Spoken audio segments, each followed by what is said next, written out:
Hello YouTube. Yes, this is technically my first recorded video. I had videos before but I didn't really record myself or anything, just played a Mario mini game. Anyway, so what topic will I discuss? Let's see. Let me discuss the Pokemon 5th Gen metagame. Well, I haven't really played it much or experienced that much to be called an expert. Well, nobody is an expert yet, obviously. But from all the hype from Doryuzu, the mole thing that has double speed and thunderstorm, from Shadow Tag Shandera that is unreleased, from Eccentric Detour that is unreleased, and all other stuff. All in all, 5th generation metagame is very interesting. If you haven't played it yet, I really recommend that you play it.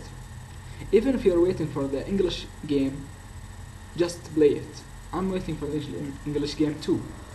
But, oh god, I'm really nervous. Anyway, let me discuss some Pokemon that are interesting and Pokemon that I like. First mention goes to possibly my favorite Pokemon in 5th gen, Netore. The steel-thorned vines thingy, armor UFO, whatever. This thing is very interesting. Its typing of grass steel is very unique. It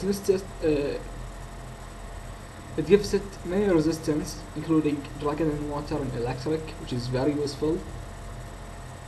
And giving it only two weaknesses, fire and fighting. Well, they may be crippling, but you can really override them with team options.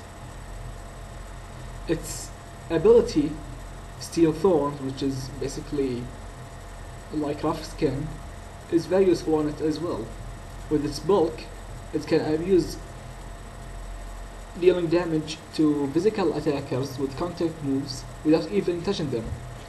It also has a fantastic support move pool in Leech Seed, Spikes, Stealth Rock, Thunder Wave, and it also has a pretty decent attack that can abuse Power Whip and Gyro Ball.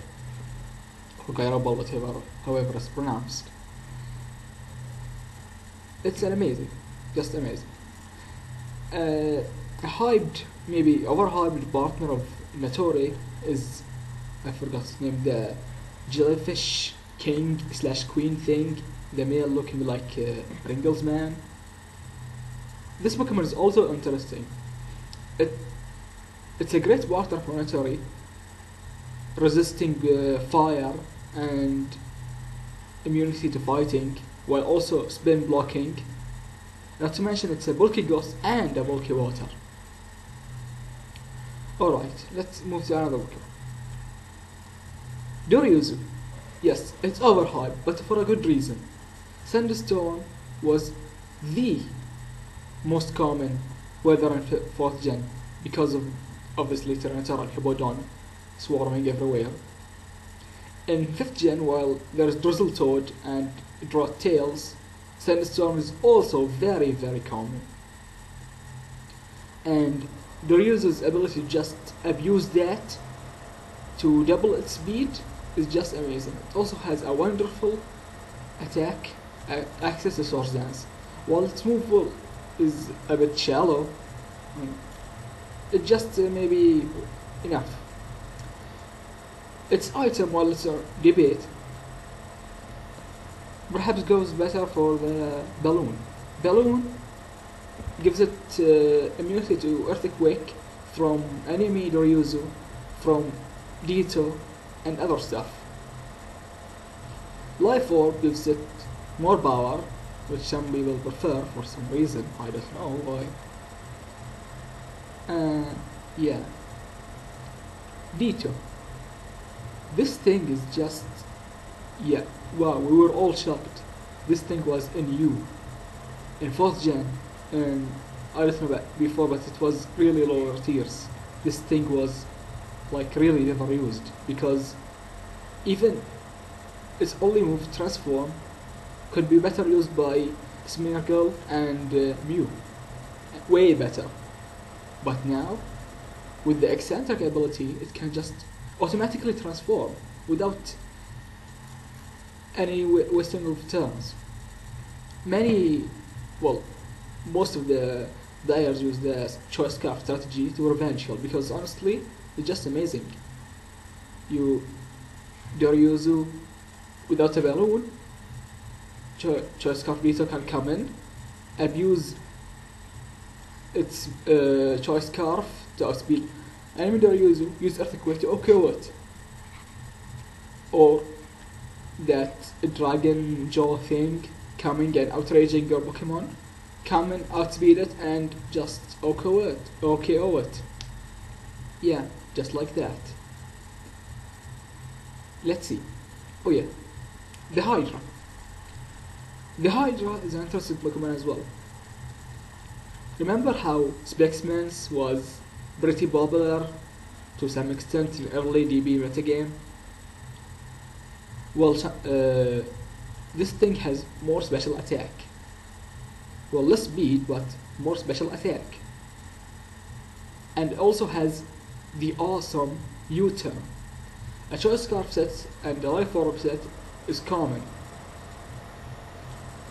Choice scarf lets you just revenge kill the other dragons if they're not scarfed as well. Life orb just lets you go mixed or just attack.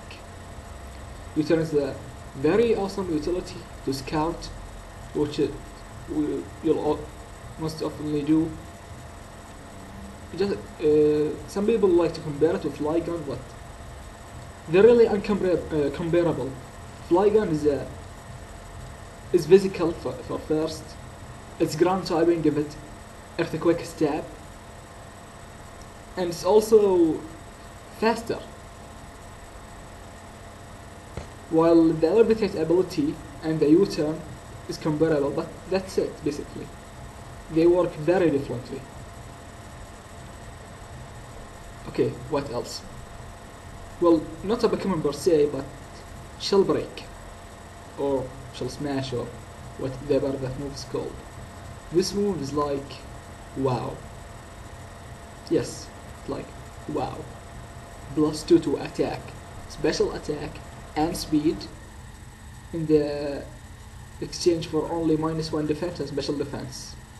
But its distribution is very, very low.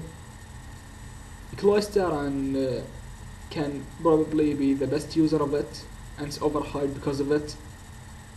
Goribus is an awesome button basser of it, can use the Void Herb strategy to button bass none of those lowers. Let's talk about inconsistent. Inconsistent, let me be honest. Me, along with some other players, really underestimated this ability. It really looks like a gimmick and not worth ability at first glance, but really when you use it or face it, it just screams broken. Well, I can't really determine if it's broken, but it can easily, with Protect, Substitute, or both Scout / Stall, you can net +2 evasion, which is like, yeah. I mean, Octillery can really abuse this to the max. Some LoL players say that they swept over teams with Barrel, which is not surprising because inconsistent is just luck based, but it can really net you stuff with luck and stall. Yeah. What to talk? Shandera. Shandera is just your average high special attack ghost. Obviously, it has decent speed. It's really pretty much it. But its Dream World ability is what shines. Shadow Tag. Previously, Boba Fett, who also has Shadow Tag, was abusing it to the max to basically, with its huge HP, counter miracles and just in course to step sweepers. But this can it plays differently, but also abuses shield attack to prevent, kill, or just kill stuff, or even set up on them. Come on an immunity or a resistance, sub, calm mind, or basically just attack. Yeah, it's just annoying. Brillo. Brillo got the remold ability technician. It might be, yes, a bit overhyped, but let's not really compare it with Caesar. While both have high attack and boosted stab a priority move, they're not really the same. Caesar is bulky. Caesar has stab U-turn. Caesar has resisted dragon and other stuff works a bit differently. While Brillo is frail. It lacks speed. Caesar also lacks speed but has bulk to really make up for it. While Brillo has Spore and the priority. Though it is powerful, I can say Poison Hill is also pretty useful. For Technician, World Siege is very awesome. It got boosted from like 10 base power in Gen 3-4 to 25 base power per hit. That means the absolute minimum for Bullet Seed is 75 base power, that's not counting stab. The absolute minimum. The maximum power is 187 or something, I don't remember. But something like that. That's still not counting stab. It's really just wow. 4 hits already higher than Focus Punch. That's really amazing. What else? That Joe Dragon, forgot his name. Not much high because of its high attack, but no, I'm not seeing that much. I haven't used it myself. Yes, it has good attack, actually, so Dragon Dance and Source Dance. But with all the priority users and all the Scarf Dragons and Ditos and I don't know. It's easily, well, other dragons suffer this thing, but I haven't really seen it much. What else? Really, many Pokemon from Bass got interesting boost from moves to Dream World abilities, but also many never really changed, like Metagross, Caesar, as in their move pool and Dream World ability absolutely suck. I mean, heavy and light. I mean, light metal. What TF? What TF? Anyway, WTF? Light metal. Reduce O. Let's reduce low kick and grass knot for Caesar and Metagross. Oh yeah. Let's reduce them. Yeah, not really useful. So what else to say? This is just video, my first video.